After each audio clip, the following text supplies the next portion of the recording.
What if I told you this place was once a forgotten mud village and it became the birthplace of a kingdom that changed Saudi Arabia forever? This is Diriyah, the historic heart of Saudi Arabia where centuries old stories, palaces, and ancient pathways still whisper the secrets of the past. From the streets of Riyadh to the heart of Mecca and Medina, we are going places that make you stop, wonder, and say, wait, I never knew that. Welcome to Intrigued Muslim Channel. Stay curious, travel deeper, and discover the stories. Where we go beyond the famous sites to uncover the stories, history, and culture that make the Muslim world so fascinating. Assalamu alaikum, everyone. Today, mashallah, we are in for a real treat, a blast from the past. And it gets even better. We had an amazing Chevrolet Tahoe come pick us up, and we are heading somewhere that looks like it's been frozen in time. But here's the twist. This isn't a movie set. This is where the story of modern Saudi Arabia began. We are in Bujairi Terrace, right in the heart of historic Diriyah. So buckle up, guys, because today we are stepping hundreds of years back in time. So this isn't just another luxury dining destination in Riyadh. Opened up in December 2022, Bujairi Terrace sits right in the heart of historic Diriyah and blends modern luxury with traditional Najdi character of the region. And by the way, here's a little bonus if you are visiting this summer. Entry to Bujairi Terrace is currently complimentary until September 30th to 2026. So let's head inside because the view waiting for us is something you definitely don't want to miss. MashaAllah.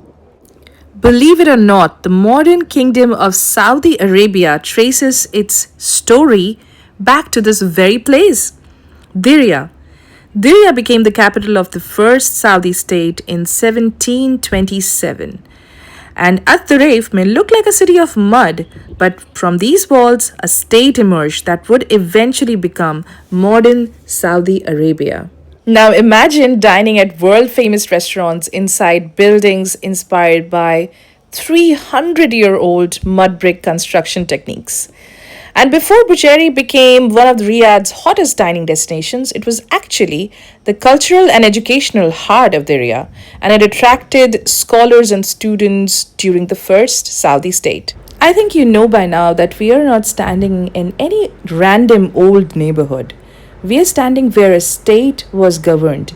At-Turaif became the seat of government and residence of the Saudi ruling family in 1766 during the first Saudi state.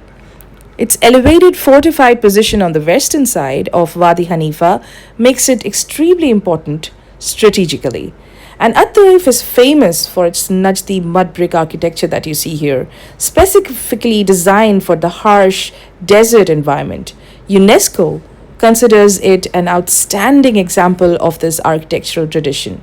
And here's the fascinating part.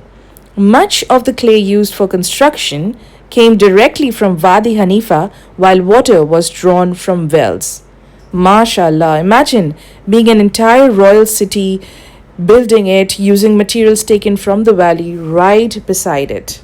Now, At-Turaif became an important political and religious center in the 18th and early 19th centuries. The site is also associated with Sheikh Muhammad ibn Abd al-Wahhab, who lived, preached, and died in Diriyah. And his alliance with Imam Muhammad bin Saud in 1745 became an important part of the history of the first Saudi state and the religious reform movement that spread through the entire Diriyah region. Then came the siege of 1818. At-Turaif and Diriyah was destroyed in 1818 following the campaign of Ottoman Egyptian forces led by Ibrahim Pasha. And UNESCO records that the site was abandoned for roughly a century and a half. Can you imagine that since 1818, this area was abandoned till about the second half of 20th century before being completely evacuated in 1982. My goodness. I mean, these ruins just give us an incredible story whenever you're walking through here. So I would highly recommend everyone to visit here. Now we are entering the At-Turaif Mosque. sitting right beside the historic Salwa Palace and overlooking Wadi Hanifa. And you can see something incredible about the architecture. The mud walls and the wooden roof are classic Najdi design created for life in the harsh desert environment. And what really fascinates me is the setting. This mosque is not standing alone. Around it is an entire city of palaces, homes, government buildings, and other mosques, a place where faith and family and government were all woven into everyday life.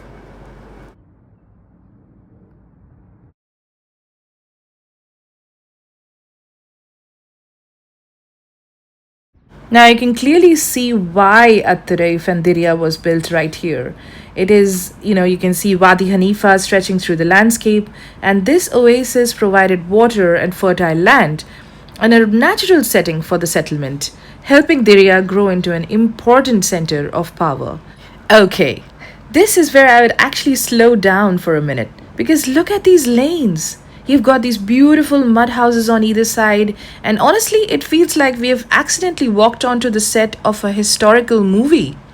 Except that this is real.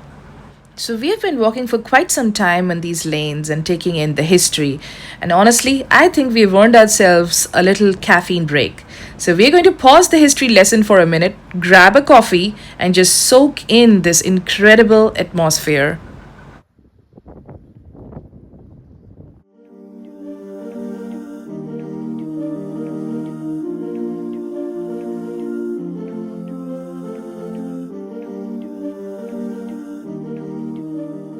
Now, when you hear palace, you might be imagining something covered in gold and marble, but this is complete opposite. It's mud brick, wooden beams, and simple earthy colors. And somehow, this is incredibly impressive. Because imagine this being a royal residence and a center of power centuries ago. People were actually living here, working, making decisions, and running an entire state from palaces and places like this. And look where we have ended up now, Thunain bin Saud Palace. Thunain bin Saud was a member of the Al Saud family, and this palace gives us another glimpse into how the ruling family lived within At-Turaif. Okay, this little room just got very interesting because look at what's inside guns, spears, and old weapons. And suddenly, this doesn't feel like just another room in a palace. You can actually imagine the people who lived here preparing for a time when defending your home, your family, and your city was a very real part of life. 300 years ago, this was reality and not history on a screen. I mean, really, take a minute to imagine how different life must have been here. No elevators, no glass towers, no air conditioning, just clever architecture designed for the desert. This is a history nerd's dream, y'all. After all these centuries old mud brick walls, I'm suddenly walking into these tiny rooms with LED displays, bringing the history to life. And honestly, I love this combination. You've got the original atmosphere of At-Turaif around you, but inside, the screens are helping piece together what this place used to look like, who actually lived here, and how Diriyah evolved around time. It's almost like the palace is giving you little clues as you walk through it. And we are walking outside now, and it's the evening has finally set in and it's completely transformed. Okay, this was such a cool little surprise. I actually got to try my hand at Arabic calligraphy. And let's just say I have a lot of respect now for people who can make it look effortless. And this is the best part. We could actually take our scroll home. So instead of just taking photos and memories from At-Turaif, I got to leave with a little piece of the experience that I actually made myself. Honestly, I could wander around here for hours. Every turn looks slightly different, and I keep finding myself stopping to look at the little details.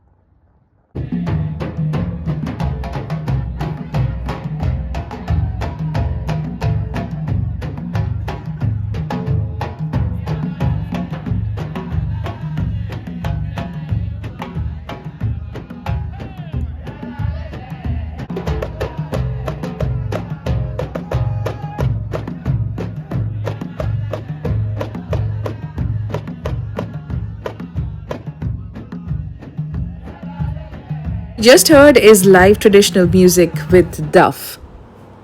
And we got to try our hands at some VR experience as well. This was quite interesting. But the next part is even more crazy.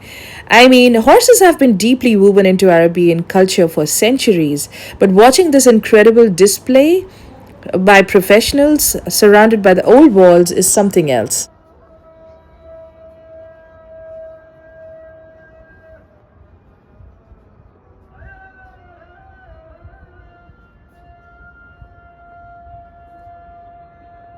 Okay, At-Turaif at night is a completely different vibe. During the day, we were noticing the history, the architecture, and all those little details. But once the sun has gone down and these mud brick walls have lit up, wow, mashallah, tabarakallah. It almost feels like I've stepped into another time.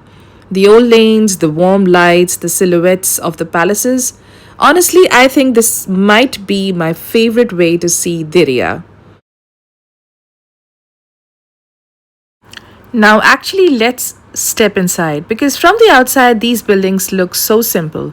But the inside tells a completely different story. I mean, look at these amazing rooms and the way they are arranged. And I'm walking into a living room setup, and suddenly I can actually picture people living here. MashaAllah, this is a beautiful display of how people must have lived all those years ago. And this is exciting, the low seating, the simple interiors, the earthy colors. It gives you a little glimpse into everyday life in old Diriyah. And I love that they haven't made it feel overly fancy. And it's simple, practical, and completely rooted in traditional Najdi life. And before we leave, here's the first Saudi state through the years display, its rise, expansion, and the events that changed its course. And after walking through At-Turaif, this history feels completely different. And we are far from being done. This brings us to the end of today's vlog. Please follow Intrigued Muslim channel because our next adventure is going to be even more intriguing.